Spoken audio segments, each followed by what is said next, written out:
कहानी की शुरुआत होती है फॉरेस्ट डिपार्टमेंट की दो ऑफिसर से जो एक कश्ती में बैठकर साउथ अफ्रीका के जंगल का मुआयना करने जा रहे थे। इस कश्ती में ऑफिसर गैबी और उसका बॉस विंस्टन सवार थे।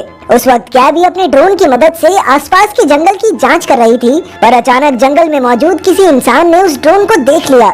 इधर गैबी ने भी ड्रोन के जरिए उसे देख लिया और उसने ड्रोन उस आदमी के पीछे लगा दिया। लेकिन जैसे ही ड्रोन उस इंसान के करीब गया तो उसने जोरदार वार करके ड्रोन तोड़ दिया। अब जंगल में घुसकर ड्रोन को वापस लाना खतरे से खाली नहीं था, लेकिन गैबी ड्रोन को यूं ही छोड़कर आगे नहीं बढ़ सकती थी। इसलिए विंस्टन ने उसे जंगल से ड्रोन ढूंढने के लिए 1 घंटे का समय दिया और 1 घंटे बाद इसी किनारे पर मिलने को कहा। फिर गैबी जंगल में ड्रोन ढूंढने निकल पड़ी और तब हम 2 इंसानों को देखते हैं जिनका नाम था बैरन और स्टीफन। वो दोनों ही काफी जंगली किस्म के थे, जिन्होंने कपड़ों के नाम पर सिर्फ पत्ते पहने थे। वो शिकार करके खाना ढूंढने निकले थे। इसके बाद उन्होंने जमीन पर एक जाल बिछाया ताकि कोई और उनका पीछा न कर सके।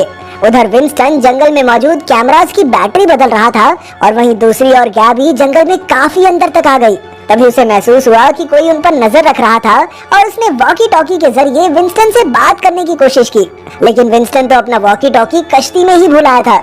अब गैबी तेजी से दूसरी ओर भागने लगी, लेकिन आखिरकार वो जंगलियों के बनाए जाल में फंस ही गई। साथ ही एक नुकीली लकड़ी उसके पैर में इतनी जोर से चुभी कि उसका चलना भी मुश्किल हो गया।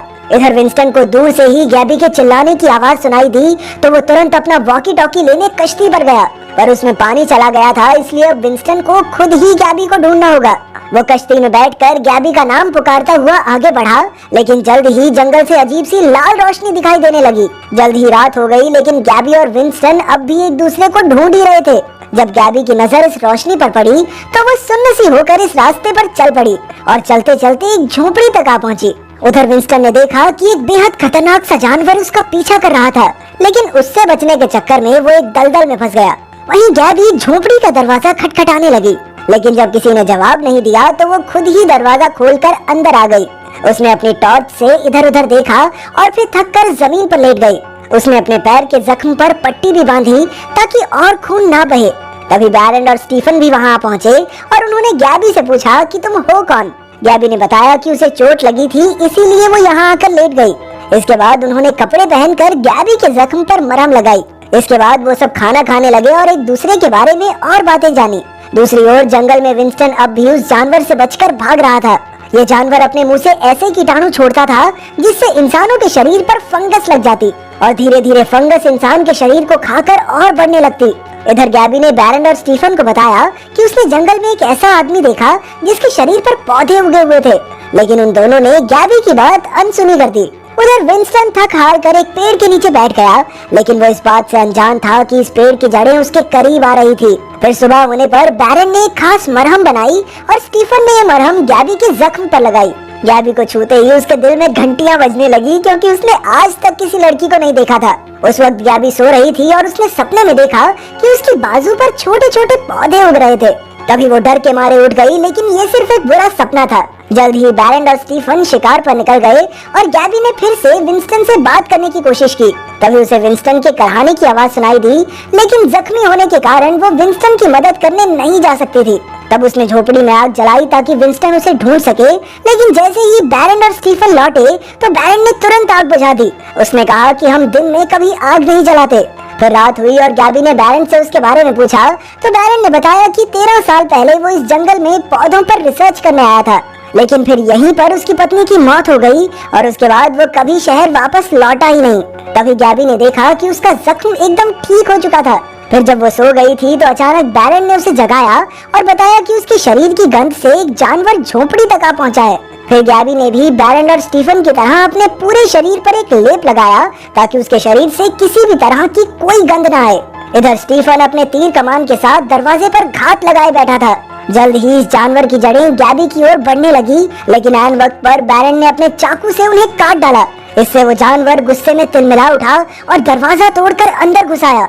ये काफी वहशी और अजीब सा जानवर था, जिसका शरीर तो एकदम इंसानों जैसा था, लेकिन उसके पूरे शरीर पर पौधे उगे हुए थे। इसी वजह से वो कुछ भी देख नहीं सकता था और सिर्फ अपनी सुनने की शक्ति के भरोसे ही वार करता। अब वो गैबी पर हमला करने ही वाला था कि बैरन ने बिना समय गवाए एक जोरदार वार से उसे मौत के घाट उतार दिया। उसका खून गैबी पर गिर गया और इस खतरनाक मंजर को देखकर उसकी रूह कांप उठी।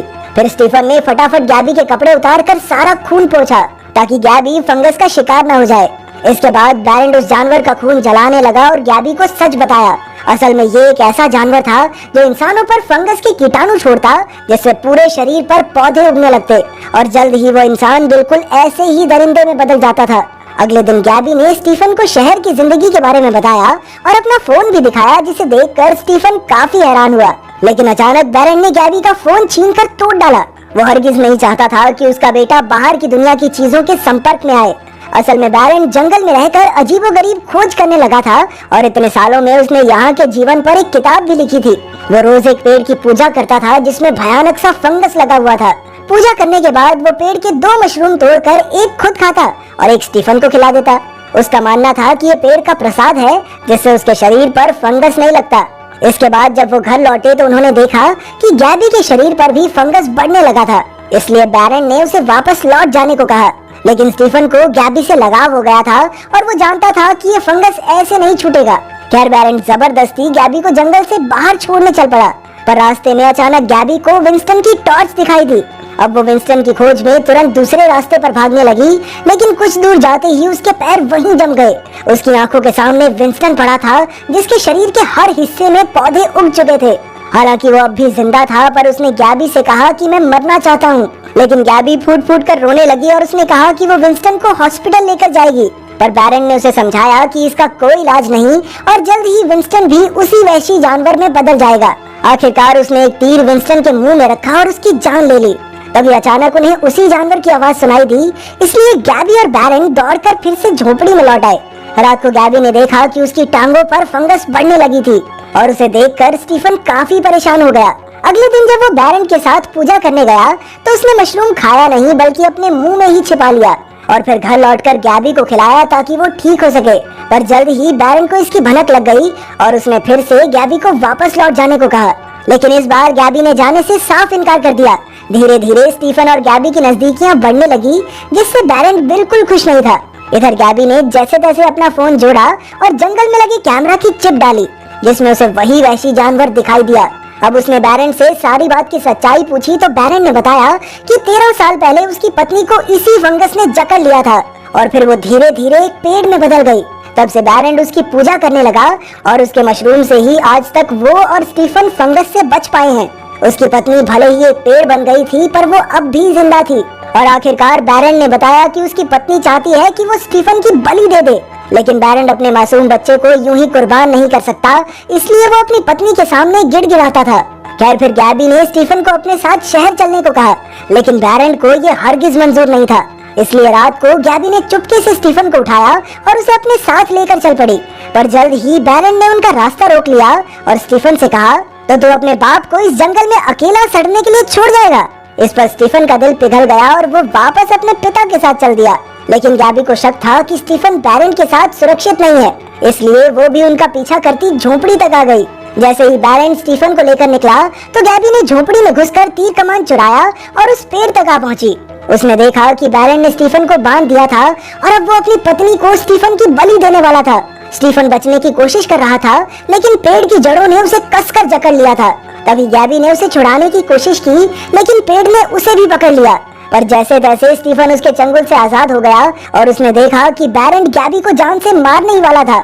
उसने ऐन वक्त पर अपने पिता के सर पर जोरदार वार कर दिया। अब पेड़ की फंगस चारों ओर से बैरेंड की ओर बढ़ने लगी और स्टीफन उसे वहीं छोड़कर गैबी को लेकर भाग निकला। वो दोनों झोपड़ी में आकर छिप गए और फिर जब सुबह हुई तो बैरेंड ने फिर से पेड़ की पूजा की, लेकिन इस बार कोई फायदा नहीं हुआ। पेड़ बलि का भूखा था, इसलिए उसने बैरेंड को ही चुन लिया और धीरे धीरे उसके पूरे शरीर पर छोटे छोटे पौधे उगने लगे। वहीं झोपड़ी में गैबी के शरीर पर भी तेजी से पौधे उग रहे थे। कुछ ही दिनों में उसका पूरा शरीर फंगस से भर गया और आखिरकार गैबी ने स्टीफन को शहर जाकर एक नई शुरुआत करने को कहा। पर स्टीफन का दिल अब भी गैबी पर अटका हुआ था, लेकिन अब गैबी का बचना नामुमकिन था, इसलिए वो उसे अलविदा कहकर मजबूरन शहर की ओर निकल पड़ा। जल्द ही उसने शहर के तौर तरीके सीख लिए, लेकिन शायद वो इस बात से अनजान था कि वो अपने साथ जंगल के उस खतरनाक फंगस को भी ले आया था। अगर वीडियो पसंद आई तो लाइक कर देना, चैनल को सब्सक्राइब कर देना। मिलते हैं अगली वीडियो।